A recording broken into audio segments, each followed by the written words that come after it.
Hello everyone, সবাই কেমন আছেন? আজকে 30শে জুন রবিবারের বিকেলবেলা না সন্ধেবেলা।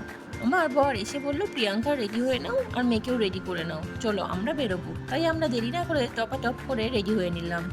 বেরিয়েই প্রথমে আগের কাজটা সেরে নিলাম, গাড়িতে একটু তেলটা ভরে নিল। তারপর আমি একটুখানি ছবি তুলে নিলাম, তারপর বেরিয়ে গেলাম আমরা আমাদের উদ্দেশ্যে। আমরা এলাম একটু বাজার কলকাতাতে এসে আমার কয়েকটা টুকিটাকি জিনিস নেওয়ার ছিল। সেই জিনিসগুলো নিয়ে বিল টিল করে আমি বেরিয়ে যাচ্ছিলাম। তখন আমার বর বলল, চলো তুমিও কটা জিনিস নিয়ে নাও। আমি বারণ করেছিলাম, তবুও বললো না তুমি নাও। বলে এই দুটো ড্রেস কিন্তু ওই পছন্দ করে দিয়েছে। বলুন তো আপনারা কেমন হয়েছে ড্রেসগুলো? ও মামাইয়ের জন্য কিন্তু একটা ড্রেস নেওয়া হয়েছে, সেটা দেখানো হয়নি। তারপর ওইগুলোর বিল টিল করে আমরা চলে গেছিলাম আমাদের রাতের ডিনার করতে এসে একটু ছবি তুলে নিলাম। তারপর আমাদের ডিনারটাও চলে এসেছিলো। ডিনারে ছিল চিকেন কোরমা, বাটার নান, বিরিয়ানি, স্যালাড। তারপর আমরা খাওয়া দাওয়া করে নিয়েছিলাম।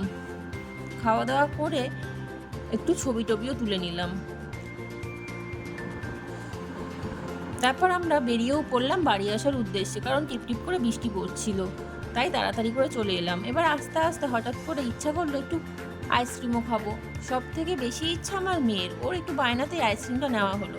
তারপর এই যে বাড়িতে চলে এসেছি। বাড়িতে এসে চলুন এবার ফ্রেশ হয়ে নিই, আর ভিডিওটা একটুখানি ভালো লাগলে একটা লাইক করে দেবেন।